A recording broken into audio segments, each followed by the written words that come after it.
Welcome to Invest in Yourself, the Digital Entrepreneur Podcast. Join the podcast mogul Phil Better as he interviews successful entrepreneurs that make their living in the digital world. Now, let's join your host, Phil Better, and his special guest today on Invest in Yourself, the Digital Entrepreneur Podcast. Ladies and gentlemen, welcome back to Invest in Yourself, the Digital Entrepreneur Podcast. I am, of course, your host with the most, Phil Better, and today I am happy to have a fellow Canadian and fellow podcast production entrepreneur like myself, Mr. Kyler Miles. How you doing, sir? I'm doing well, and what an intro. I love watching that and the whole sequence that you have. That's so awesome. I need to add that to my show because I don't have that yet. So I love being on other people's shows. I have a little bit of a sequence, but it's not quite dialed like yours. So Okay. I'm liking this, and I might use some nuggets I just saw. Thank you for that. You're very welcome. I always get nervous when I have another podcaster on that is in the same field as me because I'm like, oh God, I'm always perfectionist, right? And it's great because you did put on some recent posts on your IG about that, just doing it and just getting it done. So I always feel like I have to up it whenever a podcaster's on because I'm like, I have to be like number one podcast showing my abilities. But yeah, no, it gets me nervous. But anyways, Kyler, thank you so much for being on the show. Thank you so much for having me, man. I'm just super pumped to be here. The energy before we hit record was just like so high that I'm feeling elevated. So thank you. You're very welcome. Very welcome. All right, Kyler, I have an intro for you, but I want you to introduce yourself. I'll let you finish taking a sip of your protein drink, but I want you to introduce yourself to my audience. Let them know a little bit about yourself. Yeah, thank you so much. So a quick little introduction of myself. My name is Kyler Miles, and I'm a video entrepreneur. And my journey kind of started, I guess, like many other entrepreneurs out there. I didn't love my 9-to-5 job. I was not fulfilled, not happy, not creatively. I was just not hitting what I really wanted to do. And it took me being laid off to go towards my dream of being a video entrepreneur. And I didn't know I wanted to be a video entrepreneur back then, but I knew I wanted to be my own boss and create something of impact because I've always loved helping other people. I've always been creative. And so I've always had that desire, but never had the confidence to go out and do it. And it wasn't until being laid off and getting a chunk of money because they laid off like 100 employees that I had that nest egg to go after my dream. And that dream, it became and morphed and changed into where I am today, which is a video entrepreneur that helps companies grow their brand online and make it happen with video. And that is what I do right now. I'm passionate about this medium. I'm passionate about podcasting. That's also how I learned videography, how I learned filmmaking. I worked for a company that had a podcast. They just started a podcast. And they're like, oh, you know how to run a podcast? Sure I do. Not really. YouTubed everything and learned on my own to where I am today, right? Which is helping other businesses grow with video. And that's who I am and how I got here. So when you got laid off, were you always having a side hustle or was like you were a regular 9-to-5er and then always earning to go into the entrepreneurial world? So this is a crazy story. So I was born in British Columbia, Canada, fell in love with a French girl in Quebec, moved across the country. Okay. I was in love. Told her I loved her after 4 days. Love makes you do crazy things. So I moved across the country and I had a job out there. And 3-4 months into the job, I got laid off. And so I had no side hustle, no plan. And this is a province, if you don't know, that speaks French first. So Canada is English and French, and Quebec is the province that's French first. And so I don't speak French. So trying to get a job like in this province is very, very tough. But it was the best thing for me because it propelled me to go after what I really wanted, which is I wanted to be a videographer. I wanted to document this journey of becoming this person. So I had no plan. I had no side hustle. It was me being laid off for me to pursue this. Then I got a job as a content creator at a company. That was the only place I could get a job. And they had to kind of like, yeah, he speaks French. I'm putting quotations up for our listeners, and really helped me propel that journey. But yeah, that's how I kind of started. No side hustle at that time, just working, just fell into it. I love that. I love that how it was like sink or swim. You either you make it or you don't. And obviously years later you're making it, you're creating great content for businesses. So your why was out of a necessity. You needed to become this person, or else you wouldn't be putting food in your mouth. Yeah, like it was a bit of both. I find it was so when I got laid off, I did get when in Quebec, when you lay off a certain amount of people, you do get you get severance, you get money. And so I had about 3 months of nest egg that I stretched to about 6 months. I really lived because I knew I wanted this, but at that time, for me to invest in, let's say, $3,000 for a camera, a lens, all the equipment with lighting and etc. for a hobby, it's kind of like, I don't know if I want to do that. But now I have this opportunity to do it. And no one knows who I am in this province other than the love of my life. No one knows who I am. So I can completely reinvent myself and try this thing out. And I got to say, I literally went on the streets and walked into restaurants and to businesses and just offered my services for free.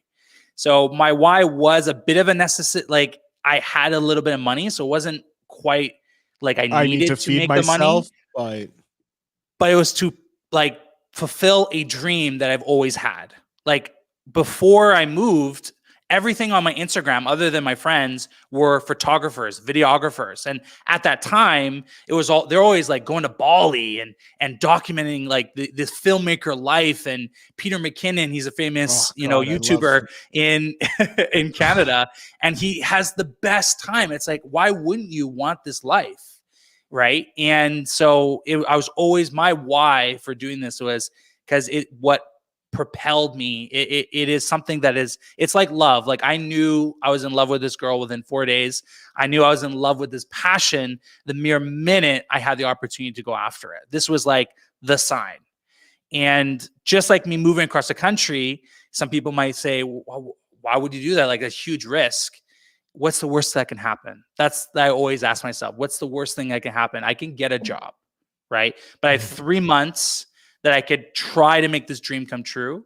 And so that was my why. I had that time set, like 3 months to make it happen, which is the name of my company, because that's what I did in those 3 months. I made my dream happen. I got a job as a content creator, which was my goal at the time.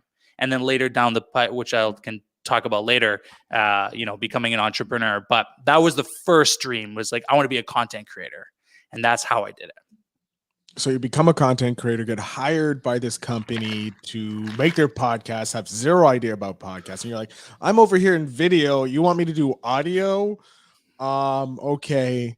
That leads to you. Do you leave the company? Do you get fired from the company? What happens to get you into make it happen? Yeah, great question. So I got brought on and they were wanting to start podcasts. They didn't really they had like you said, a microphone, but that's it. And I was telling them that we need to film it. We need to video it, partly because I wanted to learn how to do it. But the other side was, I am a big fan of Gary Vee, and Gary Vee was just posting about, you need to do video, need to do video, need to do video. And so I was just pushing them, and they were really like awesome. It's a smaller company, so they have a lot more flexibility. Like, yeah, let's try it. What's the worst that can happen? Same thing, yeah. Right? So we buy, a very, very inexpensive camera, and we start a video podcast. And, this podcast is not in the top 100 globally right now, but in Montreal, it became well known. It became the local network, the local celebrity, but that took many years. So part of the path was coming in as a content creator, learning the fundamentals of video, how to create content, but then become more a strategic partner in the marketing side. Now I know how to create this content. Looks sexy, looks good, but okay, the messaging is not right. Maybe it's too long, maybe it's too short. And we're perfecting this process to the point where even businesses, and we weren't doing this, this wasn't a service offering, but other businesses were asking the company I was working for, how can we do this? And we were even debating, do we make this a service? Like, to create video podcasts because it was just the hot thing. So throughout my journey, I was there for almost 3 years. I started to get that inclination that I wanted to do more, because my biggest thing is I've always wanted to help people. I've always wanted to be a support system. When I was very young, when I was 16, I got a chance to go to Rwanda, Africa, to help build schools and playgrounds and all this bunch of stuff. So I'm very into helping other people. And now I have all this knowledge. So how can I do that? And I couldn't really do that with my full-time job, because all my time was towards growing this company, which we successfully did. But I was hitting a point where I stopped being fulfilled in that way. And I just had a conversation with them that I want to venture out. And they were honestly really supportive, helped me, and actually gave me a lot of great advice from an entrepreneur to a future entrepreneur. And I ended up moving back to BC with now my fiance, moving back to BC, bought a place and started this business. And again, I had no nest egg. I just knew I could do it. I knew I could do it. And I only had one person in mind as a client, one person in mind that came on the show. And while I was moving, I called him up, probably gave the worst pitch of my life, but somehow he believed in me and we started working together. And he was my first client that led me to my next client, that led me to my next client, and so on and so forth. So there was no plan. There was just action. And this is the biggest thing I feel like a lot of entrepreneurs struggle with, is they plan too much or they think too much. It's good to plan. I'm not saying don't, but it's kind of like a percentage, like the 80-20 rule I use a lot because you will get more results in the action than you will in the inaction.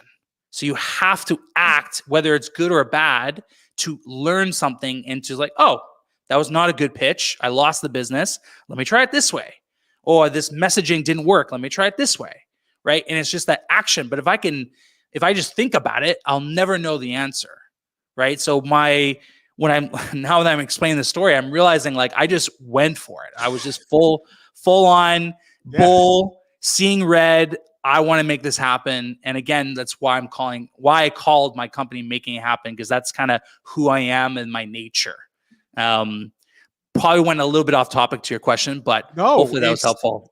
That was perfect. There was so much gold in that. I'm just yes, this is great. Continue talking, because you're just giving us value. And that's what I love about the show, is it's just the conversations come from the simplest questions, and then boom, you get this golden answer. Kyler, you dropped a lot of tips in there, so I'm not going to ask you for another tip. I'm just going to say to my editors, find gold in that last 10 minutes, because I have more tips if we want to talk about them. Let's, apart from just going for it and taking the action, which we see, like you said, you look back on your career, that's pretty much all you did, read and just go for it. What other tip would you have for beginner entrepreneurs?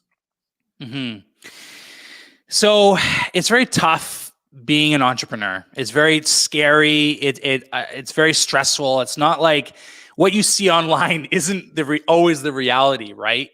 And so what I like to say, when people want this life, and I'm living in this life, and I'm not saying I'm a guru, I've made millions and millions of dollars, but in my experience of being an entrepreneur, in the few years I've been an entrepreneur, is that you have to punch fear in the face. You have to know that if you don't go for it, you will always regret it. Excuse me. If you don't go for it, you will always regret it. And what is the worst thing that could happen? I moved across the country and went into a job and fell in love with this girl, and I didn't know nothing about this province. I don't know the language. This is a huge risk, and everyone's telling me, "Why would you do this?" What's the worst that can happen? I can move back. I have a great support system, and I can move back with my parents. And so maybe my pride gets a little hurt, but I'll get back on my feet. So that was my situation. So I say this story to tie back into entrepreneurship. What's the worst thing that can happen? Actually write it down, and don't say an earthquake or something realistic. What's the worst case that happen? You fail. We're really just feared of failure, really, in a nutshell, right? If I'm going to blanket statement, we're mostly just fear of that failure, and maybe a fear of others perceiving us as failure too. That's another thing. But I said, it's okay if I fail because I know I can get back up and I will be yesterday's news. You don't remember yesterday's news. I don't remember my friends' failures. I don't remember them. My Barely best remember friend's what I had for failures. breakfast. So like, how am I going to remember failures? So it's 100% a mindset thing that you have to get over. And those are the few questions that I asked myself. What's the worst thing that can happen? If I don't do this, will I regret it? And most of the time the answer is yes. And now, if you are in a situation where you have a house, you have kids, you have a mortgage, you have more risk, then I understand why you can't bet it all, on the 25 red, if we're using a casino reference, gambling reference. You can't bet it all, right? You can't bet it, the whole house and your whole life. And some people do, some people don't. You have to assess your own risk, but I bet you there's something you can change in your life to help you get in that direction. And mine was just the side hustle, right? I knew one person that I could call, that's it, to start this business. I knew no one else. And I just like really sold myself, and I would almost work for him at cost, basically, just to get the experience into my belt. And then I know he could help me get my next client. And we're still working today, by the way. So it is, awesome. And obviously I'm not working at cost anymore from him, but it started off giving value, right? So that's my biggest thing is it's a mindset thing. You have to ask those questions to yourself and assess what risk you can take in order to pursue this passion, this dream that you have.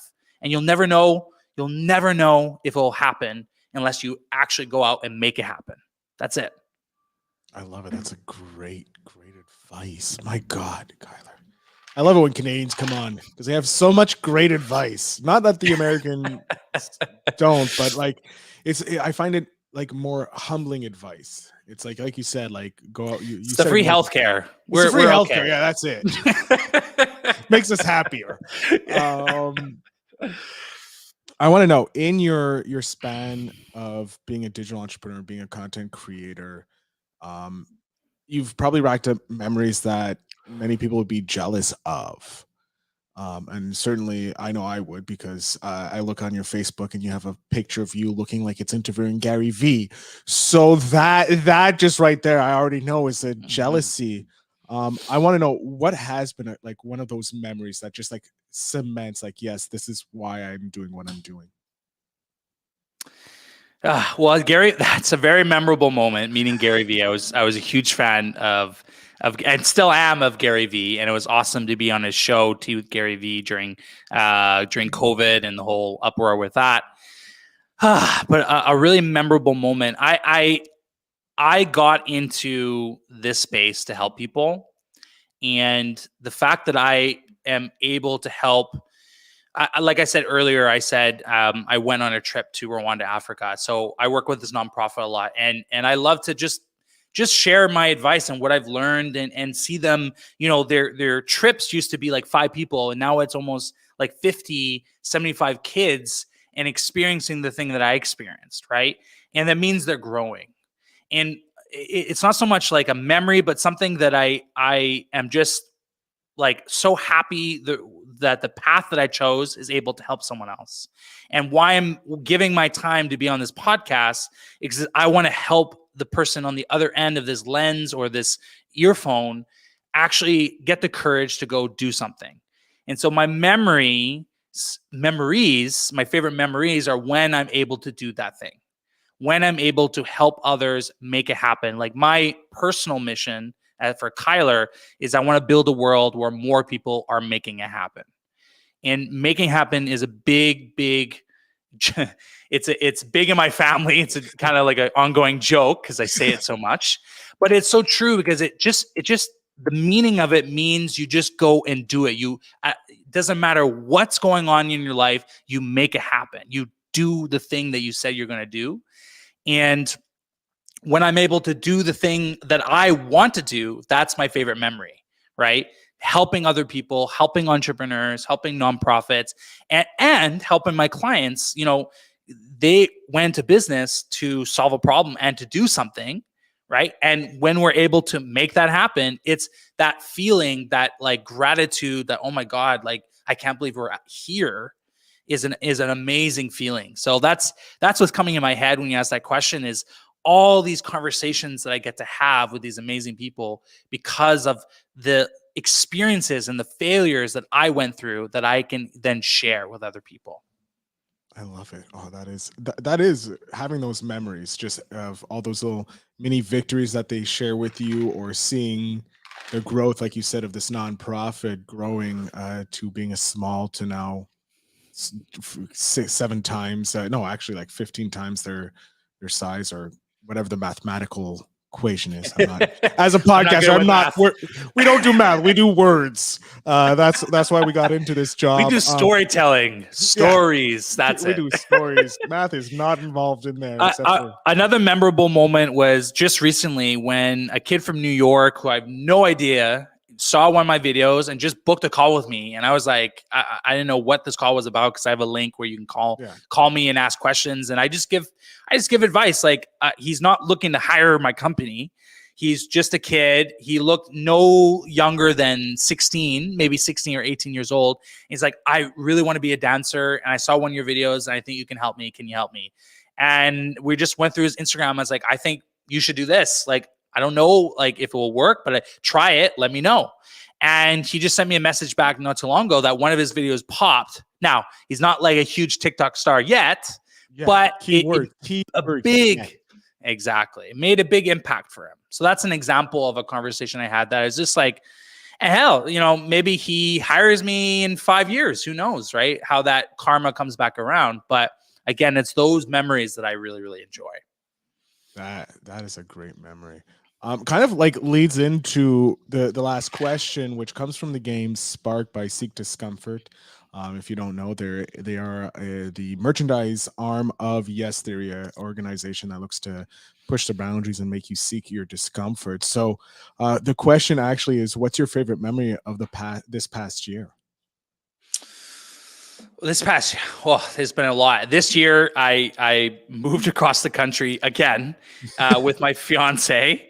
I really, really started the business 110% because of legalities. I couldn't do it in Quebec because I wasn't born and raised in Quebec. I had to do it in BC. So like legally and all that kind of stuff, I had to register in BC and yada, yada, yada. But biggest memory was launching my company, getting started, getting the groundwork here back into BC, British Columbia, Canada, where I grew up, and starting this journey, this entrepreneurial journey. You don't have to be in this like field very long to learn what it takes to be an entrepreneur. And I'm lucky because of my podcast that I have. I've interviewed and discussed with a lot of entrepreneurs from countless of fields, all different sizes of companies, and all their struggles, and giving me all their best advice.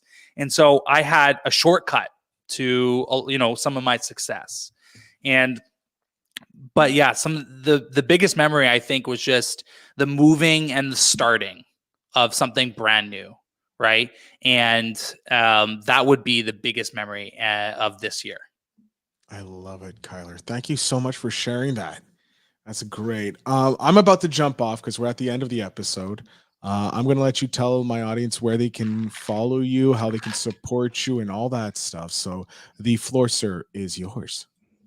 Well, thank you very much. So thank you so much for listening and watching this. I really enjoyed it. Again, if you want to follow me on Instagram, TikTok, they're all the same. It's Kyler_Miles. I'm also on LinkedIn. And if you want to grow your business with video, give me a call. Let's see if we can help you make it happen online, and love to support you in any way that you can. Or if you just want some free advice, like I'm happy to share my knowledge with you and hopefully help you make it happen. So thank you so much, Phil. Really appreciate it. And when can I come on again? This is awesome. Well, I'm going to book you for my podcast show so that we can get you on that one. You can share some tips for podcasters doing video and all that, because that's going to be extra great. But I want to thank you for coming on and sharing your story with us and with my audience. Yeah, man. Anytime. Happy to do it. Love this. And can't wait to do it again. Awesome. To my audience, down in the show notes down below, you'll find all the links to Kyler's stuff. Make sure you follow him, listen to his podcast. It's amazingly Oh God, it's so good. Watch it because like just look at him like this. Look at the video difference, between what I look like and what this man looks like, just handsome. So definitely check out the YouTube video so you can check it out. We'll help you next, Phil. We'll help you. We'll sexify that studio next. All right? Yes, let's go. Kyler, I can't thank you enough. And to my audience again, remember to always invest in yourself.